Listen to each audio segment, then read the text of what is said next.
Hi, I'm Dreena Burton, and I'm going to show you my recipe for Homestyle chocolate chip cookies. Now, I know what you might be thinking. Cookies, vegan, probably dry, bland, not very interesting. I know, I've had my share of bad vegan cookies, and probably you have too. But you know, I've made it a mission of mine as a vegan cook to show people that vegan cookies can be fabulous. And like the cookies that you grew up with as a kid, tender, moist, buttery tasting, I'm going to show you just that cookie today with my Homestyle chocolate chip cookies.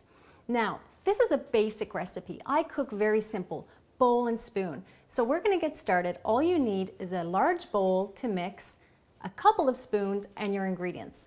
Let's get started and mix our dry ingredients. We have some flour, and our sugar. We're going to add in our baking soda and baking powder, sea salt, and chocolate chips. So get all of this incorporated. Mix it through really well first before you add your wet ingredients. And that's because it's more difficult to get the dry ingredients mixed with the wet. You want to first get the dry incorporated. So that's nice, nicely done. And we're going to now mix our wet ingredients. So we're adding some pure vanilla extract to our maple syrup. And I'm adding it here right in the measuring cup, just because that's easy. You don't need to clean up any more dishes, do you? And some blackstrap molasses. Now, I've had people ask me, okay, do I need to use the blackstrap molasses? Well, it adds a tiny bit of a buttery flavor to this recipe, and because I'm not using butter, obviously, and I'm also not using Earth Balance margarine, this adds just that note of butteriness. So if you don't have it, it's not critical, but it does add a nice flavor. And finally, our oil. And that's it. We're going to mix that in. And now we're going to add that to our dry ingredients. So just create a little hole in the center and start to get that in there. So now we are combining our wet ingredients into the dry. And as you can see, I'm just folding it through, mixing it in.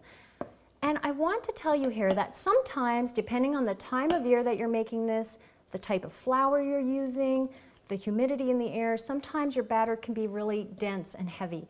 If it's very thick and not coming together, then just take a little bit extra canola oil and mix it with a little bit more maple syrup, like maybe a teaspoon or two of each, and add those in, and that will help it come together. And if it's a little too wet, just sprinkle in a touch more flour, and that will do it.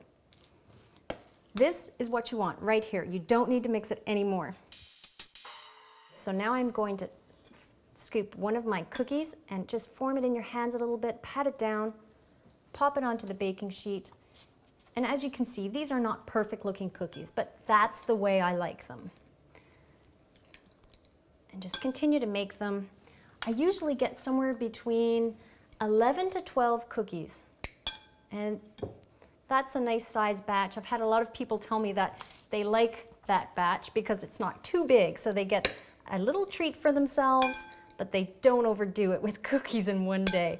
If you want more cookies, if you're someone that would prefer to have a batch turn out maybe 24 cookies, then just double the recipe. It's not a problem. I've had people write and tell me they've quadrupled this recipe, so do what you need.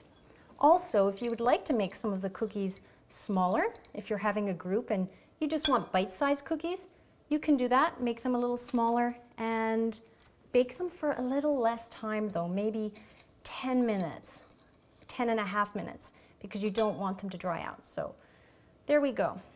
I have, as I said, 11 to 12 cookies. I have 11 here.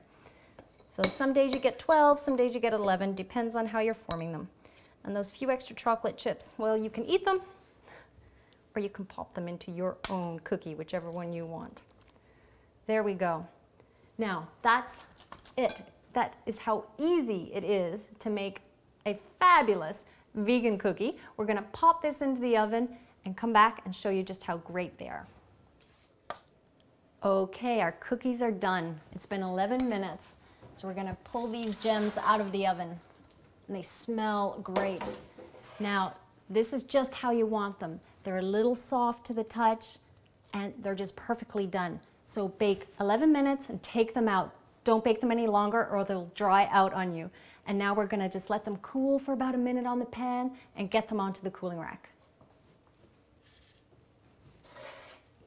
I'm just transferring the rest of these fabulous chocolate chip cookies to my cooling rack, and they are going to be ready to eat in just a moment. They will cool fairly quickly, so you can dig right in as soon as you want. And in fact, I'm going to do so now. You'll love these cookies. They will bring back that memory as a child of those tender, rich cookies that you used to love and you've been longing for as a vegan. So get a cookie, get yourself a cup of soy milk or a tea, and dig right in. Mmm.